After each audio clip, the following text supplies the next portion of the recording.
The morning of my grandfather's funeral, I stood alone in the rain, 3 feet from the church doors, and a lifetime away from being wanted. My mother's voice rang out from inside, "Do not let her in. She's not family." And just like that, I became a ghost at my own blood's farewell. I was dressed in full uniform, Marine Corps dress blues, boots shined, medals across my chest. 44 years old, Lieutenant General Camille Radford. I'd served on 5 continents, commanded thousands of lives, made decisions that haunted me in the quietest hours. But none of that mattered here. Not in this town. Not to them. To my parents, I was still the failure, the mistake, the daughter they never wanted to claim, the one who wore boots instead of pearls, the one who embarrassed the Radford name. And now? Now they were going to bury the only man in our family who ever truly saw me. Without me. I stood on the sidewalk, hands behind my back, shoulders squared against the wind as guests filtered into the old stone church, hugging, laughing softly, crying politely. No one looked my way, not even a glance. Through the stained glass windows, I saw my sister Melissa in a pale blue dress, her arms draped around our mother's. She tossed her hair and smirked toward the door. "Who shows up to a funeral in a uniform?" she said loudly enough for me to hear. It's pathetic. The words stung, sure, but not because they surprised me.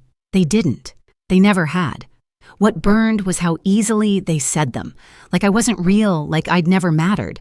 I'd fought in deserts and jungles, earned stars they couldn't name, but to them, I was still just Camille the disappointment. And yet I stayed, not because I thought they'd let me in, but because I needed to see it, to feel it, to burn that moment into memory so I'd never let myself forget how far I'd come and how far they'd left me behind. You ever lived through a moment that hurt so bad it became a turning point? That's where all good revenge stories begin. And this one, it starts with a locked church door, a rain-soaked uniform, and the daughter nobody wanted to claim. But trust me, they'll remember me soon.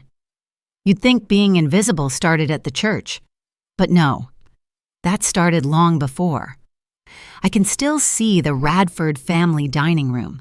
Long oak table, white linen napkins, silverware lined up like parade rifles. My mother always lit the tall white candles, formal, cold, perfect. My father read the Wall Street Journal every night like it was scripture. And across from me, Melissa, golden child, the chosen one, beaming in her Easter dress, talking about her next art show. Me?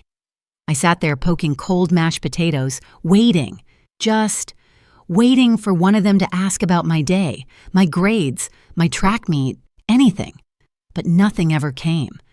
There was one night, God, I must have been 17. I had just won first place at the regional track meet, medals still hanging around my neck when I walked in.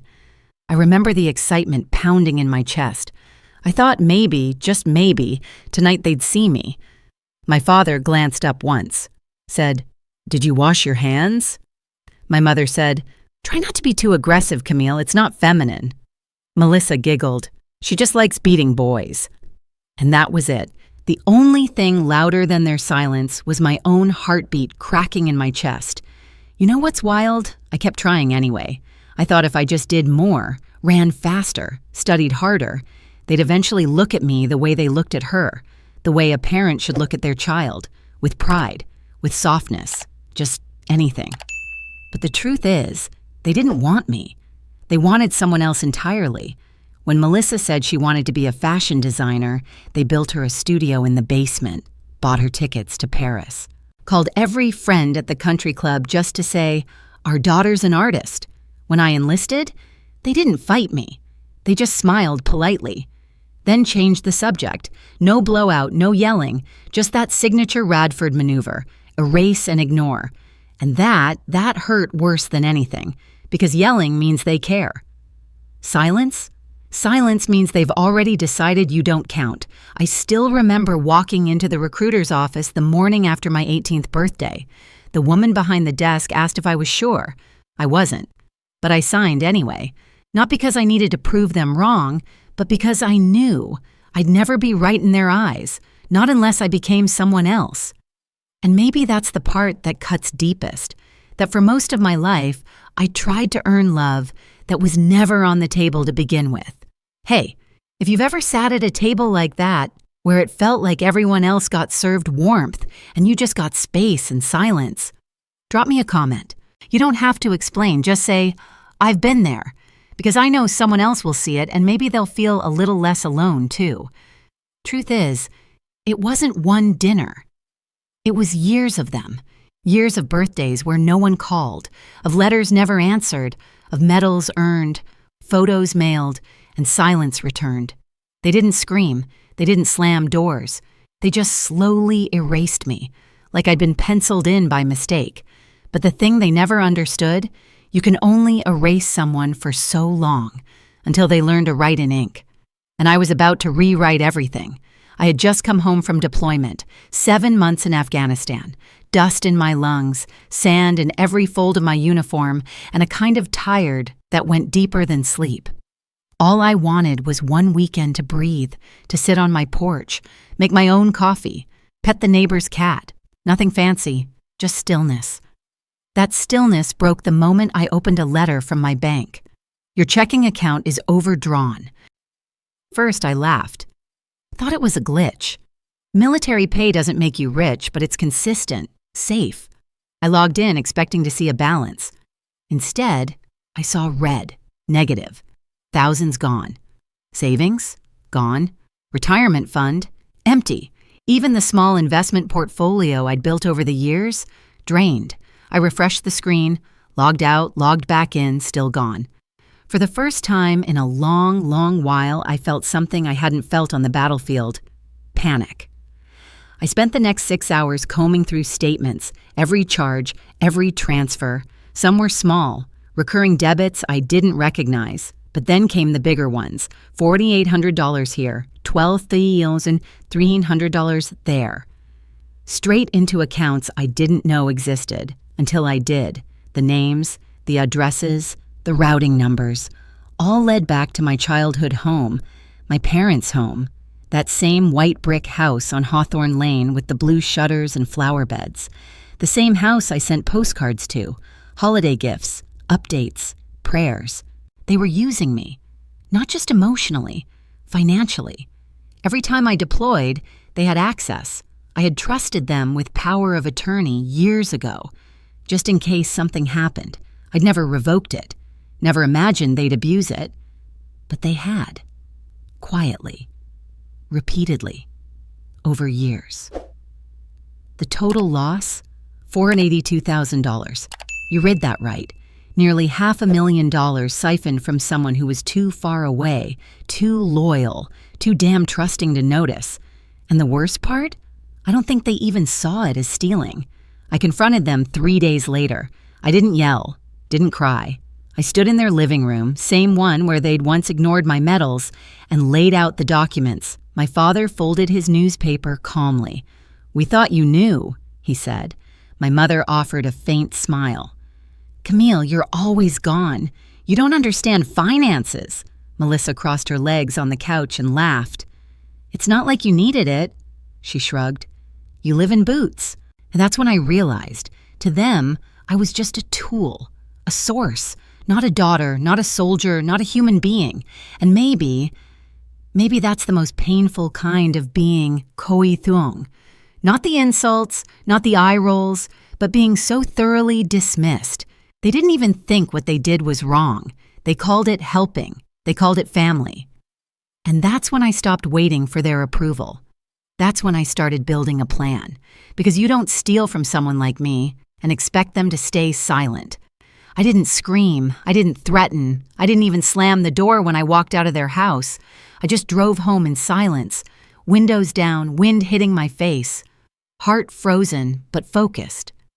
They thought I'd take it, just like I'd taken everything before. They underestimated the one thing they never understood about me. I don't retaliate out loud. I retaliate with precision.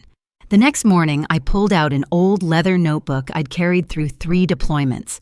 Notes, numbers, memories. I flipped to a blank page and wrote 3 names. Natalie Duran, JAG lawyer I worked with in Kuwait. sharp, no patience for liars. Charles Yates, former Marine, now forensic accountant, built like a brick wall, sees patterns before they form. Me, Camille Radford, Lieutenant General, daughter, ghost, now, threat. By noon, I had them both on calls. Natalie didn't ask for backstory. She just said, "We'll build the case. Quiet, bulletproof." Charles took one look at the transfers and muttered, "They thought they were slick." Then he cracked his knuckles and went to work. We spent days piecing together every wire, every forged signature, every ghost account. The web was bigger than I expected. Rental properties, brokerage accounts, even a luxury car registered under my name that I'd never seen. It wasn't just betrayal, it was fraud, plain and ugly. But that's not what cracked me wide open. It was Natalie who asked the one question that froze me. "Camille, what about your grandfather's estate? Did he have a will?" I blinked. I hadn't thought about it. Not once. I'd been so caught in the theft, the rage, the silence, that I forgot to ask the only question that mattered. What did Grandpa want? The next morning, I drove to his old house, still empty, still smelled like pipe tobacco and old wood. I let myself in, sat in his creaky desk chair, started digging. 3 hours later, in the back of a filing cabinet behind tax records and yellowed photos, I found it. A green folder, faded, labeled, "Last Will, H. Radford, Confidential." Inside was his signature. Witnessed, notarized, and my name. Not theirs, not Melissa, not Evelyn, not Nathaniel, me. He'd left everything to me, the house, the land, the accounts, the trust, all of it, and taped to the back of the last page was a flash drive. Later that night, I plugged it in. There he was, sitting on that same porch, hands folded over a cane, voice steady as ever.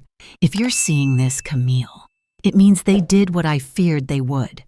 You are the one who carried this family with honor, and if they try to erase that, I want you to remind them who you are."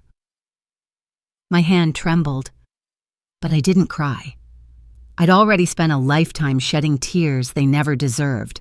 Now I had truth. Now I had law. Now I had him, and I wasn't playing defense anymore. The morning of the funeral was cold, sharp, biting, the kind of cold that gets under your uniform and stays there. But I didn't shiver. I stood across the street from the church in full dress blues, every medal earned, every scar carried, every breath held, all visible. I didn't bring an umbrella, let the rain fall. Across the way, I saw them. My mother in her tailored black coat, my father stiff-backed, and Melissa in pearls, like she was walking into a magazine shoot. They saw me, too. My mother's mouth tightened. My father muttered something and turned his back. Melissa smirked, like always. I didn't move. And then I heard it. 12 sets of boots hitting pavement in unison. Clean, precise, military discipline in motion. I didn't have to turn. I knew that rhythm like I knew my own heartbeat. 12 Marines marched down the sidewalk. Ceremonial blues, white gloves, brass buttons gleaming. At their lead, a tall man with 4 silver stars on his shoulders, General Marshall. They marched straight toward the church steps, and then, 3 paces from me, they stopped. General Marshall removed his cover, held it to his chest, and with perfect posture saluted. "Lieutenant General Camille Radford, ma'am," he said, loud and clear. "We are here to honor the life of your grandfather and your service to this nation." The silence was thunderous. People froze. Whispers died mid-sentence. Even the priest paused at the door. I returned the salute. Sharp, clean, absolute. My parents? Stone-faced, pale. Melissa? Her smirk vanished, and then came Natalie. She stepped forward from the crowd, heels echoing on the stone steps, envelope in hand. "Ladies and gentlemen," she began, "I've been asked to read a statement from the late Harold Radford." She opened the envelope, and the words hit like thunder. "To my granddaughter, Camille, the only member of this family who served with honor, who lived with integrity, I leave my estate in full." Gasps. Real, audible gasps. Then she added calmly, A legal motion has also been filed to freeze the assets of Nathaniel and Evelyn Radford pending investigation for misappropriation of military funds. And just like that, the people who erased me for decades were the ones left exposed. I didn't say a word, didn't look back, I didn't need to, because for the first time in my life, I wasn't the one being looked over. I was the one they couldn't ignore. The day after the funeral, I didn't feel triumphant. No cameras, no celebration, no sense of justice finally served. Just silence. The kind that hangs in the air after a battle. Still thick and strangely heavy. I made coffee, like always, folded my uniform, polished my boots. The rituals kept me grounded, but inside something felt hollow. Not broken, just empty in a way I hadn't expected. I'd won. Publicly. Legally. Completely. And yet, I still carried the weight of what was never given. A simple, "We're proud of you." That weight doesn't vanish just because you expose them.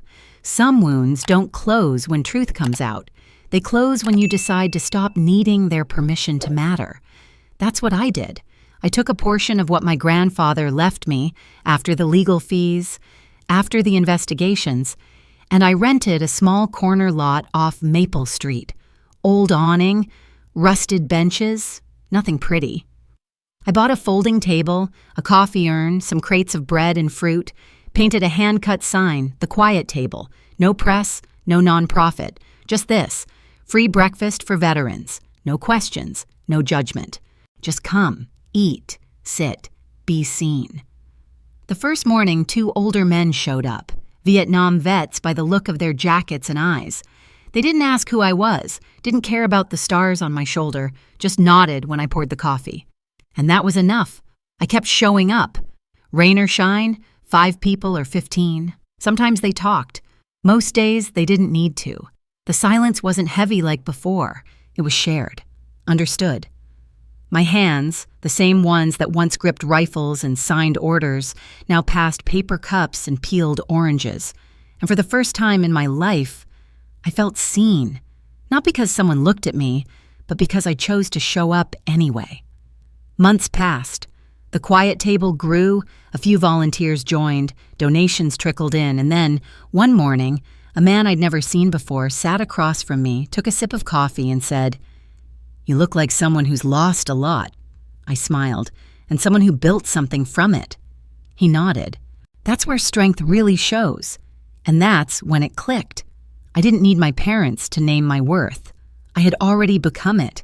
They'd tried to erase me, to write me out of their family, their memories, even their money. But they forgot one thing. I write in ink now. They don't get to define me anymore. I do. If you've ever had to rebuild yourself from scratch, if you've ever been erased by the people who should have seen you first, leave a comment below.